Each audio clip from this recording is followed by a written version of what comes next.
कुछ दिन पहले मानी हाइस्ट सीरीज की एक सीक्वल निकला जिसका नाम है बर्लिन। लेकिन इस सीरीज को तुम पूरी तरह से मानी हाइस्ट की सीक्वल कह भी नहीं सकते हो, लेकिन मेकर्स चाहे तो कुछ भी हो सकता है। और सबसे बड़ी बात, मानी हाइस्ट सीरीज से तीन बड़े बड़े कैरेक्टर इस सीरीज पे लिया गया है। एक तो बर्लिन जिसपे ये पूरी डेडिकेटेड सीरीज बनी, और दो कैरेक्टर है जो बहुत ज्यादा इम्पैक्ट छोड़ के गए थे मानी हाइस्ट सीरीज पे। अगर तुमने मानी हाइस्ट सीरीज नहीं देखी और फिर भी तुम ये सीरीज देखना चाहते हो तो गो थ्रू, क्योंकि तुम्हें कुछ फर्क नहीं पड़ेगा कि तुमने मानी हाइस्ट देखे हैं या फिर नहीं देखे, कोई कनेक्शन नहीं है।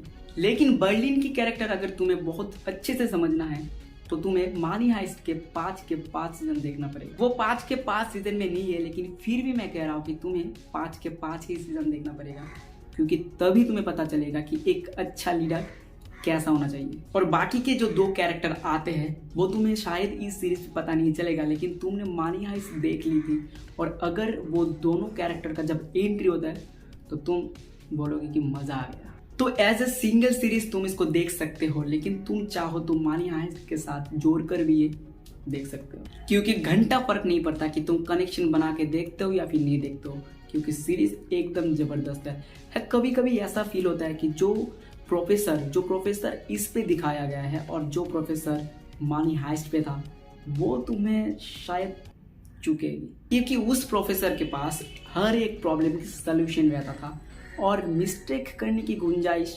बहुत कम। लेकिन ओवरऑल इस सीरीज की बात करें तो ये सीरीज अच्छा है अगर तुम उसके साथ कंपेयर ना करो, और कभी कभी तुम्हें उस सीरीज की भी याद दिला देगी, क्योंकि यहाँ पे जो 4 यंग कैरेक्टर लिया गया है उसमें भी जो 4 कैरेक्टर था थोड़ा कभी कभी दिखता है। 90% सिमिलरिटीज नहीं है, लेकिन फिर भी 10% तो दिखता है।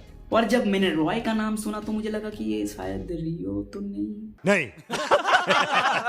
ये एकदम डिफरेंट सीरीज है और ये डिफरेंट कैरेक्टर है 3 को छोड़ के, लेकिन एक बात सेम है, चोरी कैसे करता है वो देखो। और एक बहुत बड़ा सीख भी देता है कि अगर तुम्हें बहुत बड़ा काम करना है तो तब प्यार में मत गिरो, सब बर्बाद हो सकता है, क्योंकि लाइफ की बैंड बज सकता है, जैसे कि बर्लिन की बजी। और हमारा बर्लिन को उसी से ही प्यार हो जाता है जिसके पति के नीलामी के घर से उसको चोरी करना है। और प्यार तो होना ही था, अगर घर के कोने कोने में तुम कैमरा लगा दोगे तो पता है ना, प्यार तो होना ही है। समझ रहे हो ना? इसके आगे मैं स्पॉइलर नहीं देगा। लेकिन 3 नंबर एपिसोड तक वही होता है जो कि बर्लिन चाहता है, एकदम प्लान के मुताबिक सब कुछ चल रहा होता है, तभी उसको प्यार हो जाता है, तभी थोड़ा डाउनफॉल होता है उसका। लेकिन फिर भी जो इन्वेस्टिगेशन ऑफिसर था ना वो उसको टक्कर ही नहीं दे पा रहा था।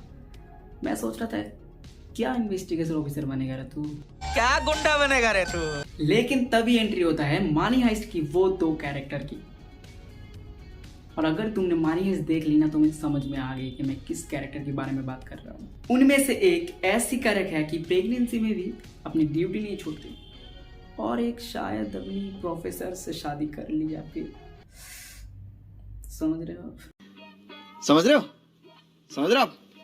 हो ना? तो इन दोनों कैरेक्टर को देखने के बाद ये बात सामने आती है कि इस सीरीज पे जो चोरी हुई है वो मानी हाइस्ट से पहले हुई है। और बर्लिन एक एपिसोड में ये भी बताते हैं कि उसके और एक साथी है जो कि और एक बहुत बड़ी चोरी की अंजाम देने वाली है, और उसकी प्लान चल रहा है। देखो, इससे ज्यादा मैं कोई और स्पॉइलर देना नहीं चाहता हूँ। अगर तुम चाहो तो ये सीरीज जाके देख सकते हो कि एंटरटेन तो तुम्हें भर कर देगा, और तुम चाहो तो पहले मानी हाइस्ट के जो 5 सीजन है उसको देखो और उसके बाद ये देखो। लेकिन ना भी देखोगे तो कोई फर्क नहीं पड़ता, बाद में देख लेना, पहले ये देख लो। लेकिन उससे पहले एक बहुत बड़ी बात कि तुम ना मेरे चैनल को सब्सक्राइब कर दो।